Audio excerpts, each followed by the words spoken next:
This is Between the Uprights. Football is life. The rest is just details. Here are your hosts, Joe, Matt, and Chris.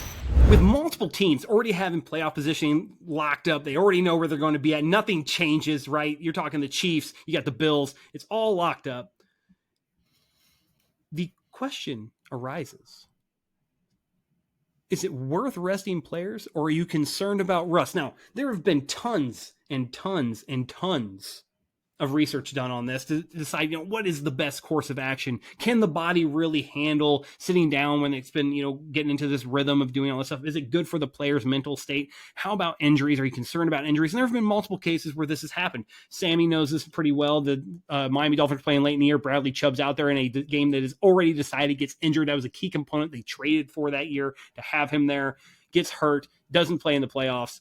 And that is a miss there. And it's a thing that fans and coaches are concerned about. Mike McDaniel came out and said, he made a mistake. He shouldn't have been out there in that situation. And that is one of the things that really comes in this. Is it worth playing players in a situation where it does not matter? Now, all games matter to somebody, right? All the games matter to somebody. The Chiefs are right now going up against a division rival in the Denver Broncos who are trying to keep their playoff hopes alive. If they want to play spoilers against a division rival, they could play everybody and beat the shit out of them if they wanted to, okay? That could happen.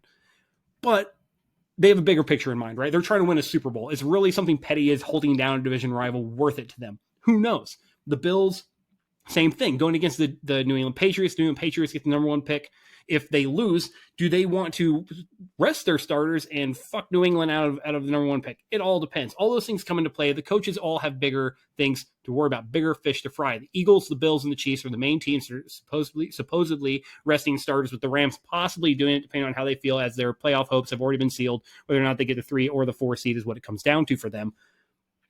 So I'm going to go to Sammy on this one real quick. Sammy, where do you reside on the rust versus rest debate? I don't know how I feel about you constantly using my Dolphins as an example. Hey, man. I'm just saying, if they're consistently argued. going to be the easiest example to use, maybe it's not me. I know, but I like Miami, man. I like my team. I know we're not good, but I like them. Man, I'm in a really bad mood now, guys.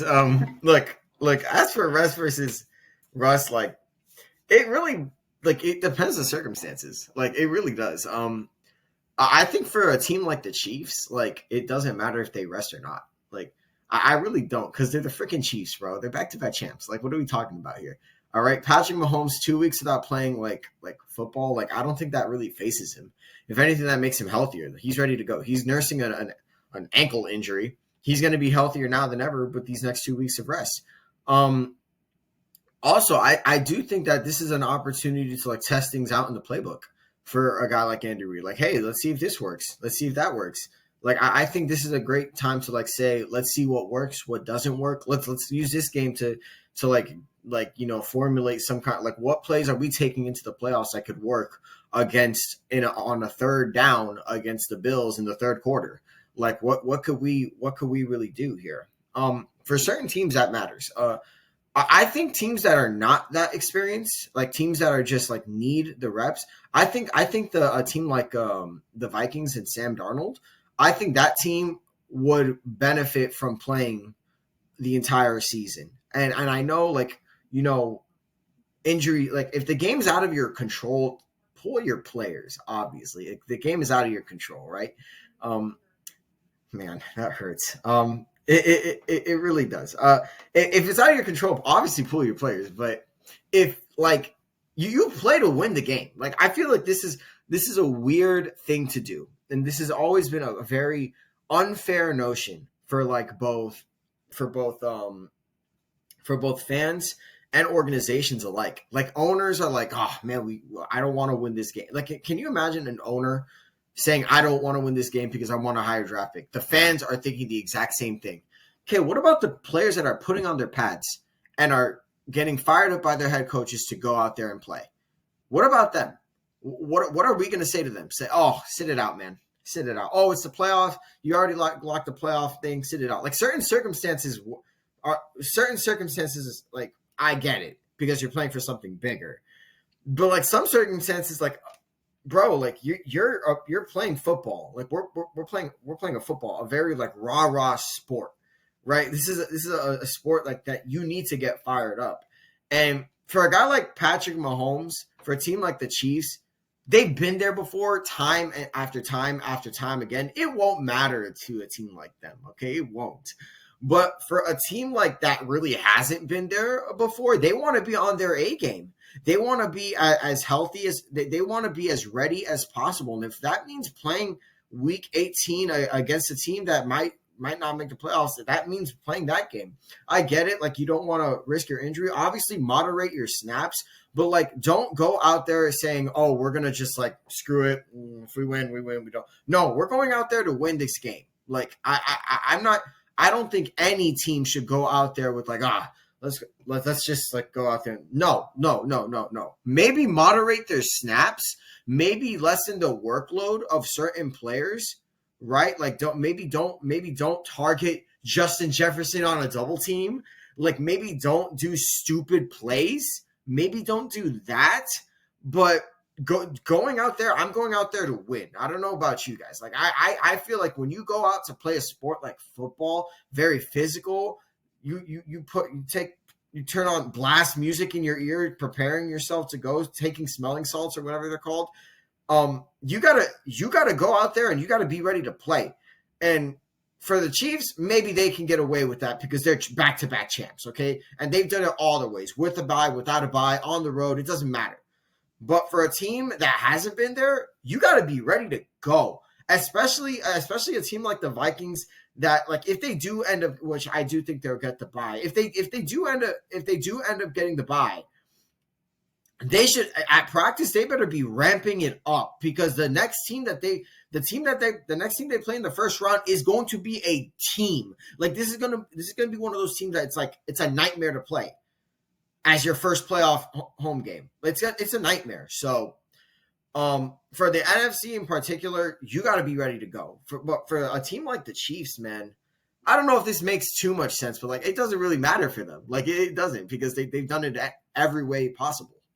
You know, it's funny you say that, because out of all the tests and studies done, they do say it's very situational, you know, things you have to consider, but there's really no difference. There's not, like they've said, you know, the same conversation with teams that, you know, if they come in, you know, on a burner, you know, they've won their last 4 games, they're on a heater right now going to the playoffs, doesn't really affect it that much. The winning records of these teams in the playoffs aren't that much better, or aren't better at all in comparison to teams that did it the opposite way, going 1-2 or 2-1 in their final 3 games, or, you know, 1-3 in their final 4.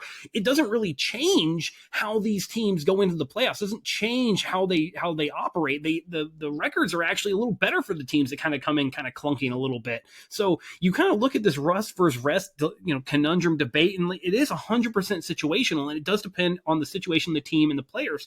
And so I'm going to go to Chris on this one, because I meant to go to her first. We haven't gone to her first recently, and I meant to do it in this one, and I fucked it up. But I'm going to go to Chris on this one. You know, Chris, do you agree with Sammy that the situation really dictates it, and there are teams that just don't have to worry about it? They don't need to take that into consideration, because health is the most important thing.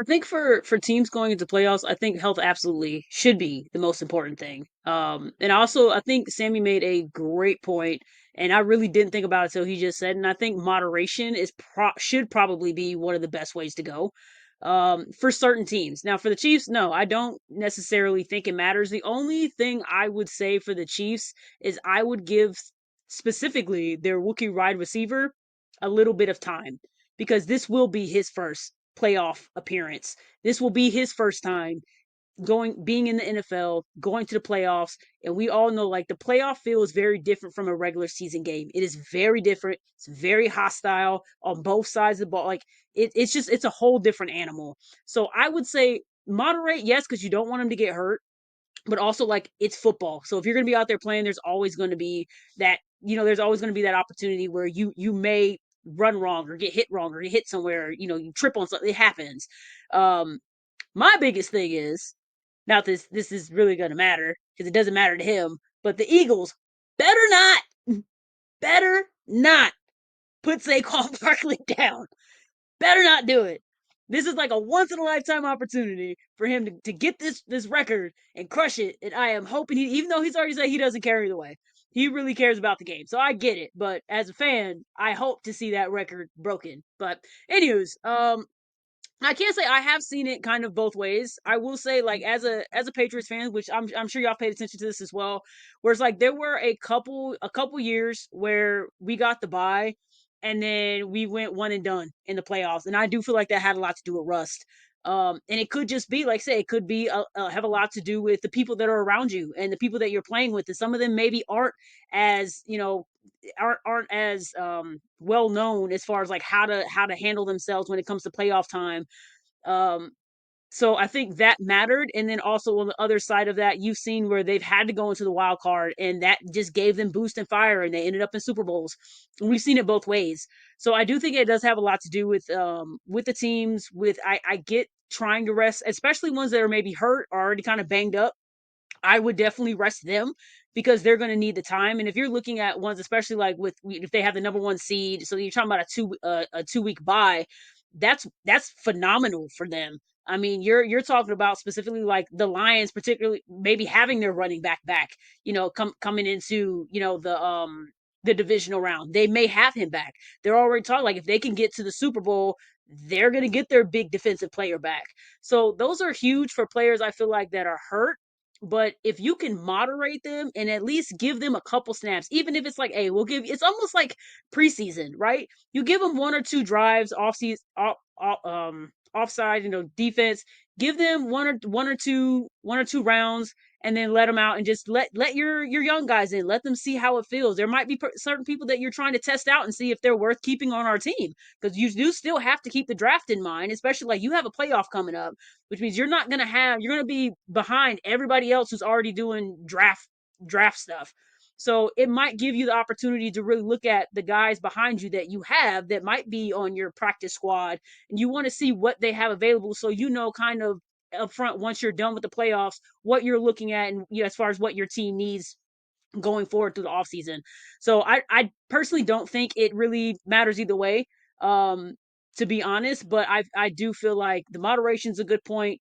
And I do think for players who are maybe having some injuries or working through some injuries, that being, giving them a week or two to be able just time to woosah and get some more get some more points as far as that being concerned is good. So I think it depends on the team, and it depends on what they need from their team, and you definitely don't want to get your starters hurt in any regard. Yeah, I mean, and to be fair, there's only so many teams on an active roster. There's only so many people you can rest. You still have to dress 48 players when you go out there, right? Like, you have 48 players that need to be in pads. And to certain situations like the Saquon Barkley situation, obviously he's chasing a record. They can run him a few times, see how he's looking out there, and if it's not really worth it, the offensive line's not blocking well, and it just seems like he's taking extra tread, you can yank him. Like, it's not something you have to do, right? As Sammy said, if the game's completely out of hand, there's no reason to play your star defensive and offensive players, right? It's not worth it for the off chance, that 1 in a million that something happens. But there are certain situations, like usually you see the offensive line and the defensive lines are usually the ones that are out there, right? Your offensive line, your starter offensive line is probably playing all 17 games each year. It's just the way it is. There's very rarely do you see an offensive line that sits, because there's not enough of them, right? There's not enough to have everybody sit. So you have to pick and choose. So Matt, it kind of goes to you on this. Like, we understand, like, and I'm going to put you on the spot here because I love doing that. It's so much fun. How do you think coaches pick and choose the players that they rest? I mean, obviously the star players are a guarantee in some of these situations, but there are certain players where you have to take a major consideration on what you're going to do. Yeah, I think as far as like the coaches deciding, it's probably because obviously in the NFL and in all sports, really, like, as soon as you practice one time, you're dealing with injuries, So if it's somebody who's like, my hamstring's been a little iffy these last couple weeks, and I've been playing on it, then coach is going to be like, all right, you're chilling this week, like you're sitting down, and especially the star players are the ones that are going to get preferential treatment. It's not that they don't care about those like second and third string players, but I mean, as Jimmy Johnson once said, I said as Jimmy Johnson once said, and then I didn't know the exact quote offhand, but it was something to the effect of like, if Troy Aikman goes out and gets a DUI, like he's not getting cut from the team, but if the 53rd guy on the roster gets a DUI, like you're getting cut, So it's like the best players on the team aren't going to be. The quote was, "I'm not going to treat you all equal, but I'm going to treat you all fairly." Is the quote there. So obviously, the star player is going to get treated fairly as a star player, and the guy on the 53rd guy on the roster is going to get treated equally as the 53rd guy on the roster. So I think that's kind of how they determine who to start and who to sit in those games. But as far as the actual rest versus rust discussion, it can be summed up this way.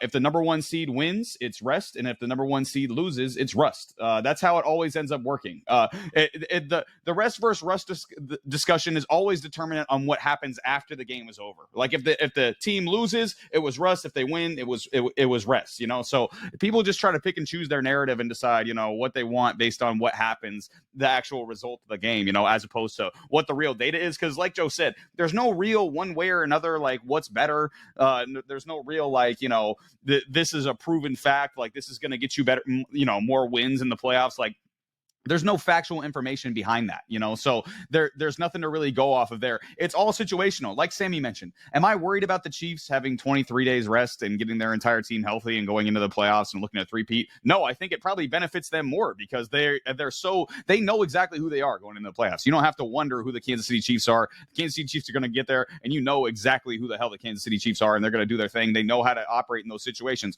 Whereas someone like the Eagles, where they've been in the playoffs before, but you rest this week, and then Jalen Hurts, if he rests again, that'll be 3 weeks. Having the concussion last week, resting again this week, and then the first round of the playoffs, he won't have played in the last 3 games. So I'm a little bit more worried about the Eagles. The Bills, obviously, they aren't as proven in the playoffs as some of these other teams are. So do I want them to keep a little more momentum? Maybe the Ravens the last couple of years when they had the number 1 seed, I was a little more worried about them because they haven't proved a lot in the playoffs in the Lamar Jackson era. So again, it's all like determinant on the team, the culture, how confident they are in the playoffs, how confident they are as a team, how solid their structure is as a team. But there's no real 100% determinant information on it. Like, again, am I concerned about Patrick Mahomes having 23 extra days to rest before the playoffs? Like, no, I actually think that works tremendously in his benefit. But if Lamar Jackson had that same thing, I'd be more concerned because he's not proven in the playoffs, so it's very, very situational. And I think, the actual discussion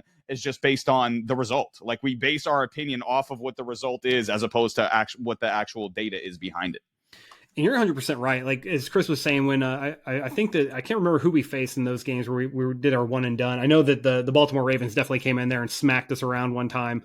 That was just an embarrassing. The Jets in too. Foxborough, Jets too as well. Damn. So I mean, you think about these games, and it always comes down to that one thing. Like if they win, they were rested, they were able to get healthy, they got right at the right time. That extra week helped them. And if they lose, it was like, they weren't able to focus in, they weren't dialed in, they didn't carry in the momentum. And it's the narrative in mainstream media that pushes that to make this a discussion. When, honestly, we just basically talked about it for 20 minutes, and the whole discussion is there is no discussion. This is all clickbait, and it doesn't matter because it's all mainstream media bullshit, and there's absolutely nothing. It doesn't matter, man. It's nothing. It's a moot point because, like you said, it doesn't matter. It's a situation. It's based on the team. The team that was going to lose is probably going to lose whether they sat their guys or not. Whether the best teams win. Yeah, the best teams and win. that's how it works, right? The best teams with the best coaches and the best quarterbacks win. That's how it works. Rust versus rest, it's not even a competition, nor is it a debate, because it doesn't matter. This has been Between the Uprights. Football is life. The rest is just details.